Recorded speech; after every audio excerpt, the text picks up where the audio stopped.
तू हिरे माझा मितवा प्रेक्षकांनो मालिकेचा जबराट promo out झालेला आहे। मुळातच आपण पाहिलंय की ईश्वरीने बाबांना मात्र आता घरी आणलेलं आहे। ईश्वरीने बाबांना जरी घरी आणलं असलं तरी सुद्धा मालिकेचा सगळ्यात मोठा टर्निंग पॉइंट आता या वळणावरती येणार आहे। कारण आता बाबा यांची कोणती स्मृती वगैरे गेलेली नाहीये, तर आता ते आपल्या स्वइच्छेने आपला सगळा शत्रू शोधत आपलं कुटुंब बर्बाद करणाऱ्या माणसाला शोधत आहेत। आणि त्याच वेळेला ईश्वरीकडून ज्या वेळेला श्रीकांत धुमाळ यांचं नाव त्यांच्या लक्षात आलेलं आहे आणि त्यानंतर घरात येण्याच्या आधीच दोघांनी मिळून आता सगळा पर्दाफाश करायचं ठरवलंय। आणि श्रीकांत धुमाळची आता मात्र सगळी साक्ष काढत बाबांनी स्वतः आता इतक्या वर्षापूर्वी काय घडलं होतं, जवळजवळ 15-1 वर्षापूर्वी आता कशा पद्धतीने आपला संसार बर्बाद करणारी वल्लरी, श्रीकांत आणि त्याचबरोबर अजून एक व्यक्ती आहे। हो प्रेक्षकांनो, आतापर्यंत आपल्याला असं वाटत आहे की वल्लरी एकटीच याच्यामध्ये घरातली मेंबर आहे, पण घरातली अजून एक व्यक्ती यामध्ये इन्व्हॉल्व आहे।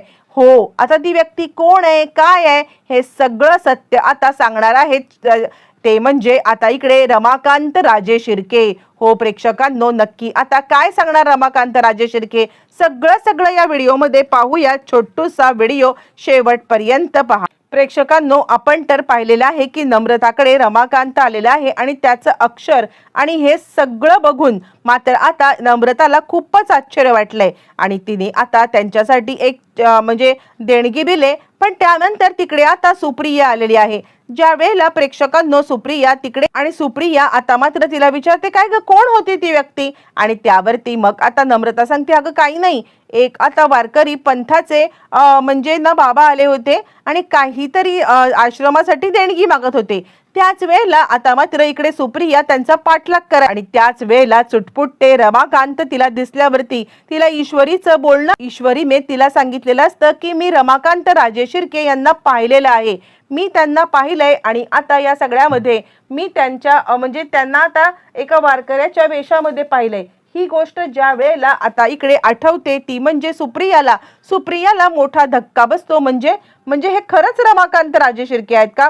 हे जर का रमाकांत राजे शिर्के असतील तर मला ताबडतोब ईश्वरीला या सगळ्यामध्ये सांगायला पाहिजे असं म्हटल्यावरती मग आता इकडे लगेचच ती आता ईश्वरीला कॉल करते आणि ती ईश्वरीला सांगायला लागते अगं ईश्वरी, म्हणजे खरं सांगू का, तर आता रमाकांत राजे शिर्के हे ना जिवंत आहेत, तू मला बोलली होतीस ना वारकरी संप्रदायाच्या वेशामध्ये। आणि त्यानंतर ती आता ईश्वरीला सांगायला लागते तू काहीही कर पण ताबडतोब तू आता तिकडे पोहोच, मी तुला बोलवते, मी तुला ज्या ठिकाणी सांगते तिकडे ये।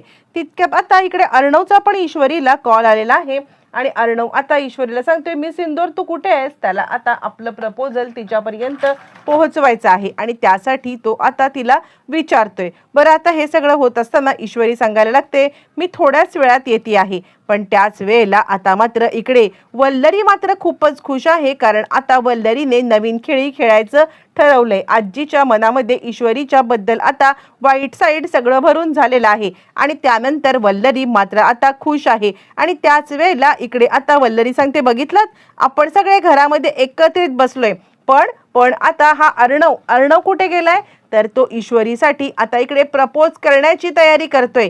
यावरती मग आता इकडे सांगायला लागते ती म्हणजे अंजली, मला तर ना चिंटूचं खरंच काही कळत नाहीये, इतका ईश्वरीच्या अधीन झालाय ना की त्याला कळतच नाहीये काय चूक काय बरोबर, खरंच मला कळत नाही। आई किंवा बाबा हे दोघांपैकी कुणी असतं ना तर कदाचित चिंटूला समजावून सांगू शकलं असतं की या सगळ्यामध्ये तू जे वागतोयस ते चुकीचं आहे। आणि त्यावरती मग आता वल्लरी सांगते तर काय, इथेच तर फावले ना तिला सासू न सासरे आणि त्यामुळे तिला कुणाचा धाक राहिलेला नाहीये आणि तिला माहितीये की अर्णवला आपण आता ताब्यामध्ये घेतलं की सगळं अर्णवच्याच नावावरती आहे आणि काहीही झालं तरी अर्णव या सगळ्यामध्ये काही तिच्या विरोधात जाणार नाहीये, ही गोष्ट तिला आता खूपच चांगली माहिती आहे। आणि म्हणूनच आता मी तुला एक गोष्ट सांगते, काहीतरी झालं तरी तू मोठी आहेस, तू जरा इनिशिएटिव्ह घे आणि तू या सगळ्यामध्ये आता इकडे त्याला जरा सुनाव, कारण ना त्याचं जरा अतीच झालंय. असं म्हटल्यावरती ती सांगायला लागते, नाही मी आता माझ्या अधिकारांचा वापरच करणार आहे.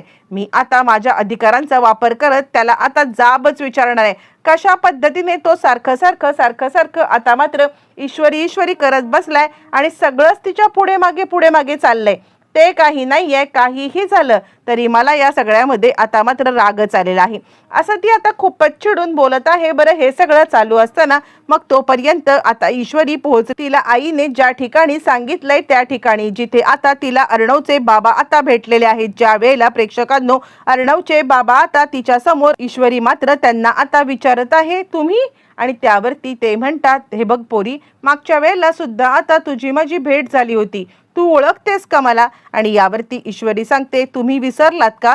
तुमच्या मुलाला तुम्ही विसरलात का? आणि त्यावरती रमाकांत राजे शिर्के सांगायला लागतात, नाही, माझ्या मुलाला मी विसरलेलो नाहीये, तोच शोध आता मी इकडे घेत आहे. आणि त्यावरती मग आता लगेचच इकडे सांगायला लागते, म्हणजे? आणि त्यावरती ते सांगतात, इतक्या वर्षापूर्वी घडलेल्या सगळ्या घटनांचा आता मात्र इकडे आढावा सुरू आहे, तू चिंता करू नकोस, पण तू कोण आहेस? त्यावरती ईश्वरी मात्र आता सांगायला लागते, मी आहे ईश्वरी अर्णव रमाकांत राजे शिर्के. अरे बापरे, हे सगळं ऐकल्यावरती प्रेक्षकांनो एकाच झटक्यात रमाकांत राजे शिर्के यांना मात्र महाधक्का बसलेला आहे. आणि ते या सगळ्यामध्ये आता इकडे तिकडे पाहतायत आणि आता ईश्वरीकडे पाहतायत आणि ते म्हणतात, तू माझा शोध कसा काय घेतेस? त्यावरती ईश्वरी त्यांना आता सगळा प्रकार सांगायला लागते, कशा या सगळ्यामध्ये तुमच्या जाण्यामुळे कशा पद्धतीने घरामध्ये चुकीचा समज आता पसरलेला आहे आणि या सगळ्यामध्ये सगळेच जण मात्र कशा पद्धतीने हादरलेले आहेत. असं म्हटल्यावरती मग आता लगेचच रमाकांत सांगायला लागतात, काळजी करू नकोस बाळा, माझा शोध आता चालू आहे. आणि त्यावरती ईश्वरी सांगते, कसला शोध? आणि त्याचवरती रमाकांत सांगायला लागतात, मुळातच या सगळ्यामध्ये आता इकडे जो कोणी कारस्थानी आहे त्याचा शोध. यावरती ती सांगते, धुमाळ नावाचं, धुमाळ असं एक नाव आता माझ्या समोर आलेलं आहे आणि हे धुमाळ नाव मात्र आता समोर आलंय आणि त्याचमुळे याच धुमाळांनी आता हा सगळा प्रकार केलेला आहे तुमच्यासोबत. असं म्हटल्यावरती मग आता लगेचच इकडे सांगायला लागतात, धुमाळ, पण त्यांना कुणीतरी घरातलंच असणार ना? यावरती ईश्वरी म्हणते, असणार, पण हे सगळं जर का आता तुम्ही हे केलंत ना तर मात्र नक्कीच त्याचा फायदा होऊ शकतो. असं म्हटल्यावरती प्रेक्षकांनो एकाच झटक्यामध्ये रमाकांत या गोष्टीसाठी तयार झालेत दोघं.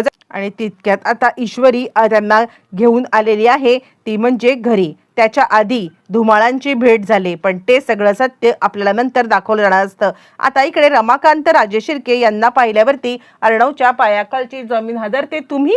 असं म्हणत तो आता रमाकांत राजे शिर्के यांना आता एकेरी उल्लेख केल्यावरती इकडे आता ईश्वरी सांगायला लागते, बाबा तुमचे. आणि त्यावरती अर्णव आता चांगलाच घाबरलाय, पण कुठेही अर्णव आता त्यांच्याबद्दल प्रेम, आपुलकी, माया काही दाखवायला तयार नाहीये, कारण आज इतके वर्ष झाले आता इकडे खऱ्या अर्थाने तो आपल्या बाबांचा रागच करत आहे. त्याला जरी सत्य समजलं असलं तरी सुद्धा अजूनही या सगळ्यामध्ये तो आता आपल्या बाबांचा रागच करतोय आणि आता हे सगळं त्याच्या चेहऱ्यावरती स्पष्टपणे आपल्याला दिसत आहे. आणि इथेच खऱ्या अर्थाने रमाकांत सांगायला लागतात, बाळा, तुझं म्हणणं बरोबर आहे, तू आता जे काही माझ्याबद्दल विचार करतोयस ना, हे सगळं आता मला कळतंय, पण मी तुला आज जे काही सांगणार आहे ना त्यानंतर मात्र आता तुझा माझ्याबद्दलची जी काही धारणा आहे ती बदलून जाईल. आणि त्याच वेळेला आता एंट्री झालेली आहे ती धुमाळांची. धुमाळांना घेऊन आता ज्या वेळेला रमाकांत राजे शिर्के तिकडे आलेले आहेत